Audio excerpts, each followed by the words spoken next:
Today we are working on a desert cooler motor. It's an opportunity to make an electrical repair as I did before for chopper, and people liked it. Thank you for watching, you people, as you liked it. And also there were so many comments I received. Those were good comments and positive feedback people have been given. Hopefully this repair will also be a good repair. I'm going to do it on a desert cooler motor, a water pump, and hope you will learn something in this one also. Actually, these motors are induction type of motor, single phase induction motor. There are two types of single phase induction motor. One is known as capacitor split and the other is shaded pole. So this motor is shaded pole, of course, and we are going to make repair on this. Either the motor is bad, either the pump is bad, we will see, and we will make repair on. So this is a step-by-step video for anybody who is about to attempt this job. Here is the pump. You can see it's a water pump actually, and here inside is the motor, which is known as the shaded pole motor. What it is written is water pump CB6000. This is the model number. 220 volt, 50-60 hertz, 0.6 ampere, 1 horsepower, made in KSA. So it's a nice pump as it is 1 horsepower. And here you can see there's a shaft inside. Here is a motor, as I have been show you. Here is the motor inside, and here is the shaft. The shaft is coming throughout this plastic body, and then here you can see is a small impeller. So this impeller is actually, it's immersed in the water. Up to here or somewhere the water is this level. As you can see, they have been put some way 3 inches, 2 inches, the level they have been put in. So up to this level it's normally dipped or immersed in water, and here from this there is a outlet. The impeller, while it is reviewing or while it is rotating, it's creating a pressure, a water flow here from this pipe, and then that water is going upward to the desert cooler, whatever this elements, which is creating cooling against the water dropping and against the airflow. So here this pump is of course bad, as it is on my table. As you can see, if it was good, it would be somewhere in the unit. It would not be on my table. So here as it is, so we have opportunity to open it, to dismantle it, to repair it, and what is bad we have to see and we have to repair it.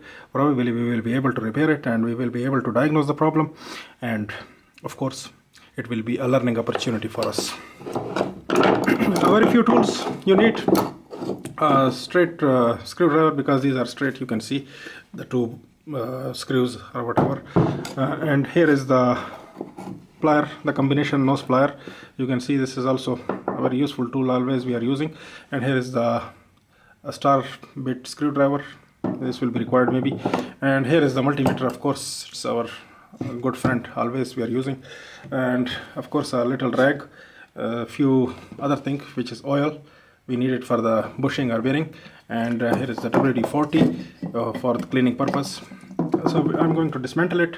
First we will go to test this thing, because as you can see, I can see only the two wires here which are exposed. You can see these two wires which are exposed over here.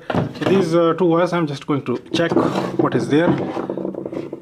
Probably we will see something.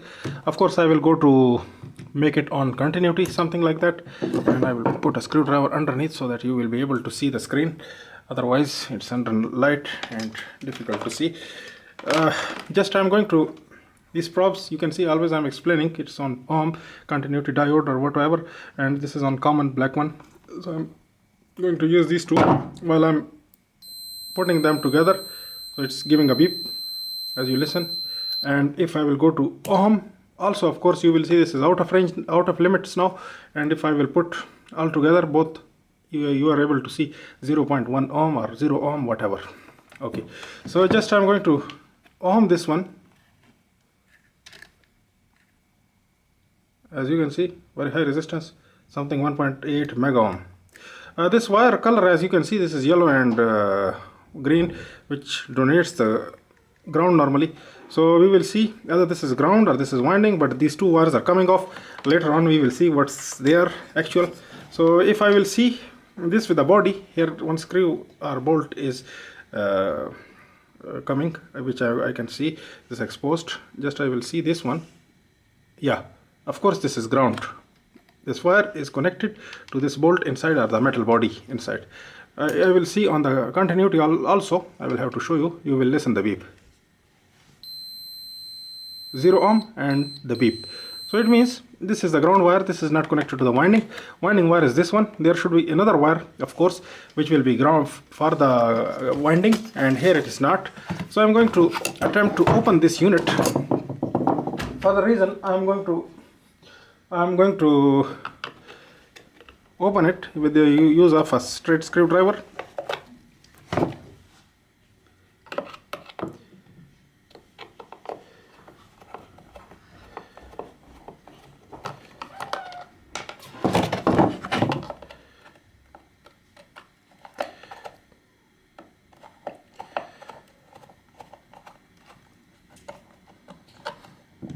Just open both screws and open this cover, and here I can see what inside is. Yeah, so now we are coming to the real point. Here was one wire which was short enough and we were not able to see outside. It was not exposed outside actually.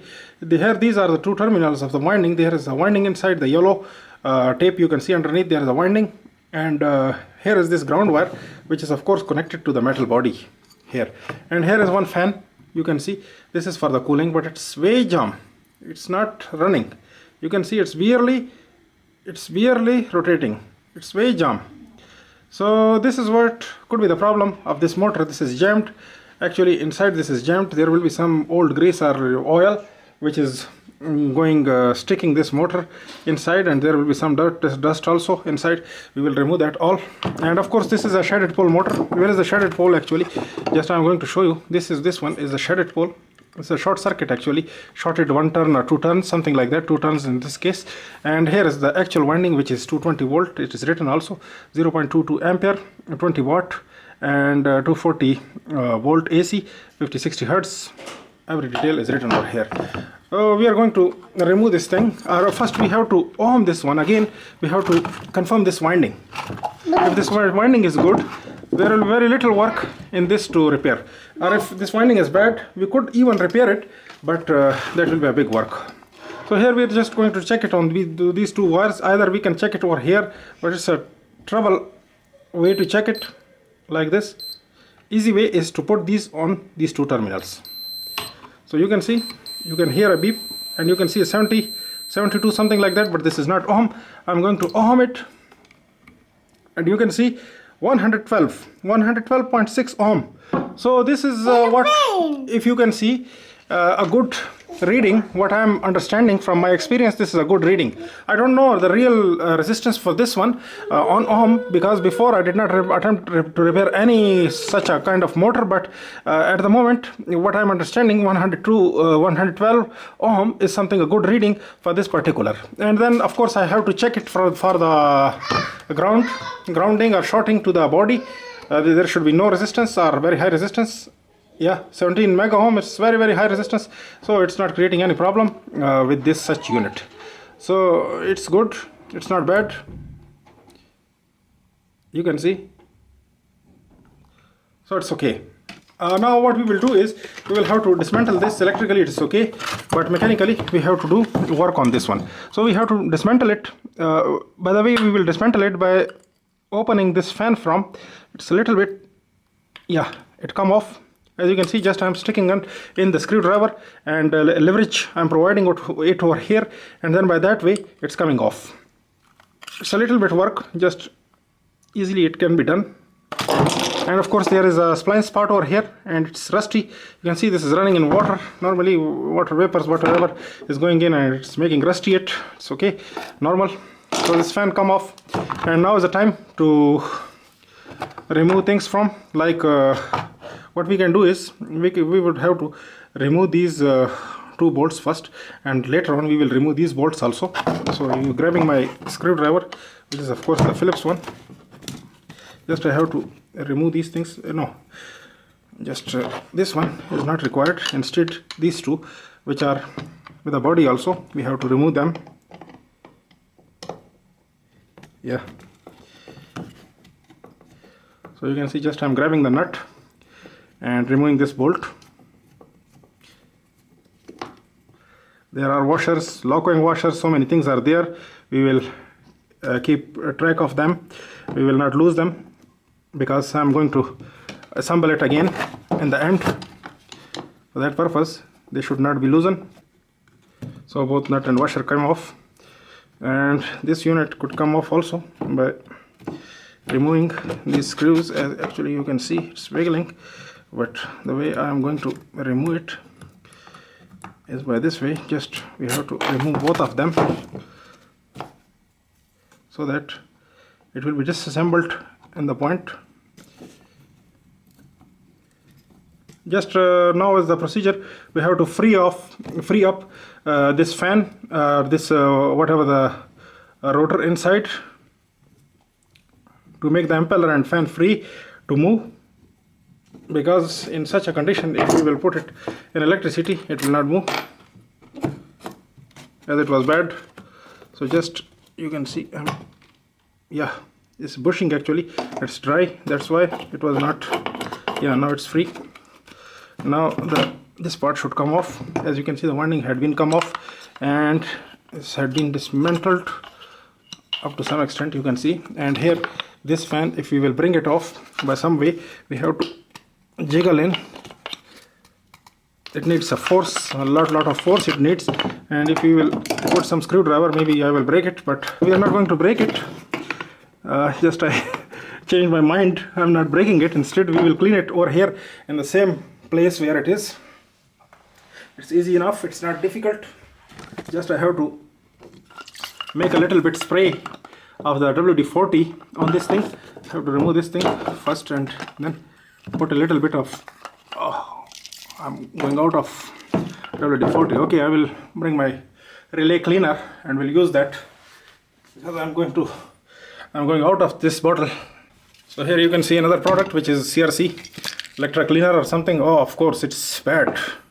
These are my children are really bad.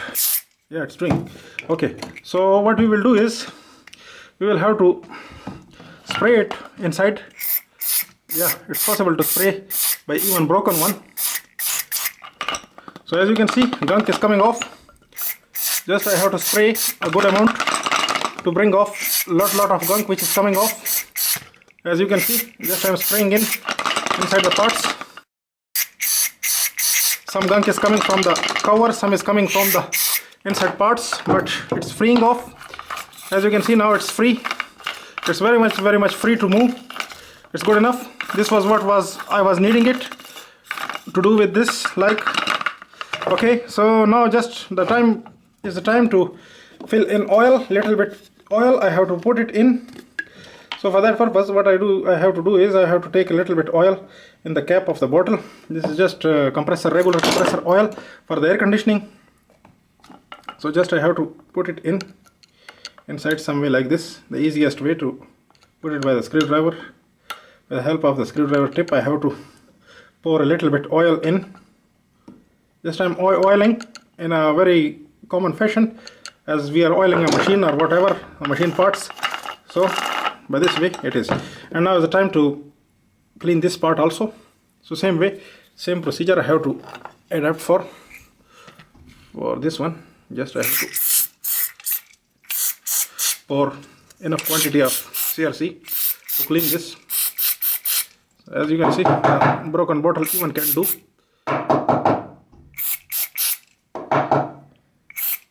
Also the rotor and this part, just I have to put it on and just see it, what it is doing. It's free or not free. I have to see. Yeah, it's of course now free. As you can see, it's free to remove, free to rotate. And further we have to clean it by rag using a bolt from the same machine. I have to clean it with the help of rag, whatever smaller is required, a little bit. Yeah, something like this, just to move it in, to bring off the old oil, whatever is there in the bushing. Just I have to clean it a little bit by threadings actually. Yeah, now it will be free. Just I have to check it once again. So you can see now it's free. almost free. Same way I have to put oil.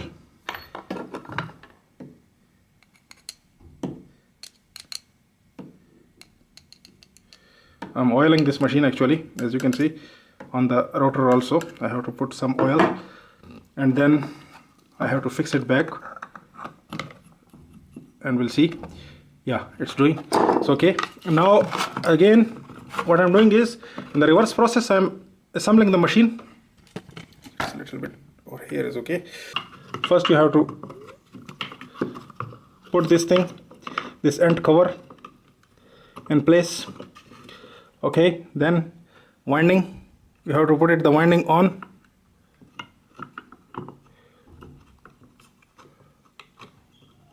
Just do it gently. Look at this and just match the holes using these screws which had been come off before, and then put the upper end cover along with its bushing and put these screws in back. But first thing is, you have to put the lock washer, because I did not put it before. Okay, now is in, and using my screwdriver I have to drive it a little bit in, and then later on I will put the other one so that it should be settled in its place. Yeah, it's okay. The other one, I have to put it in along with its locking washer.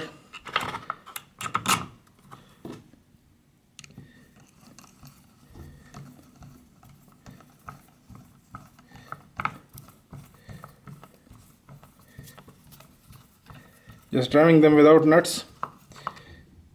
Later on I will fix the nuts also, while the bolts will come off of its body.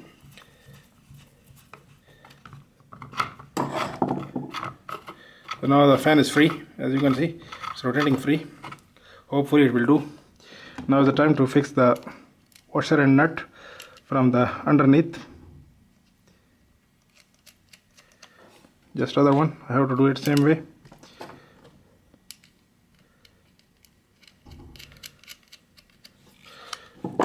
So now I'm just holding the nuts from the downside and driving the screw from the upper side, and just make it loose. Don't tight it too much, because we will tight it both together, and up to some extent that the motor should move freely.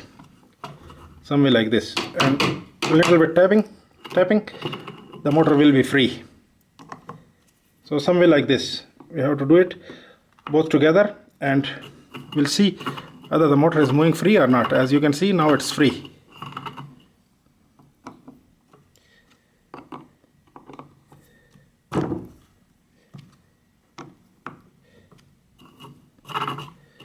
So as you can see, it's free. It's easy to rotate, and just I have to tight it all together, both. Too much tight I have to make it so that it will not come off. They will not come off. So now you can see it's rotating very freely. It's free to move. Okay, and now is the time to test it. Testing is straightforward. Just these two terminals, I have to power them up, and of course using my pliers I have to remove a little bit insulation from these wires, and later on I have to put some wires. I will not insulate them. Somebody had commented insulation is important, safety is important, this is important, that is important. I'm not doing that, because at the moment just I have to, my intention is to run it on my table with great safety, as I know where is the safety risk, so I'm not putting my hands over here in the electricity. Just don't comment something like that. The silly comments I'm not liking. Comment some way good, or if you cannot, please don't. So now I'm just going to test it. I'm not providing any insulation on them. I will not put my hand over here. Just show this thing on camera that it is running. Okay, so I'm electroding this thing, putting it in electricity.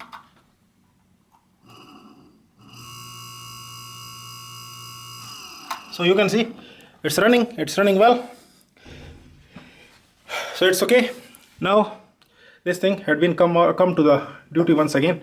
Just I'm going to fix the fan on it, and better is I have to put a little bit oil to prevent the rusting in future, as it had been rusty, and this oil will be benefit for this bushing also. So a little bit tapping is required.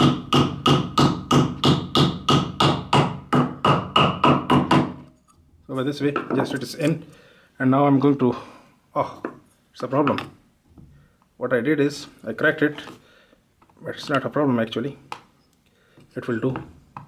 But I just put it in reverse, or maybe the right way. I will see the video from the beginning and we'll see it's right or wrong. I will correct it later on. So see, it's doing its function. Yeah, air is coming, so it's okay. As you can see, now it's running. So thank you for watching. Keep on watching, stay tuned. Just now is the time to fix this cover, and I will put some new wires over here, as these are short, so I will put new wires. And these wires, of course, I will bring from here out, because they were here somewhere, as you see. And the third wire also, of course, for the ground, I will bring it off. Thank you for watching. Keep on watching, stay tuned. If you learned something, please like and subscribe.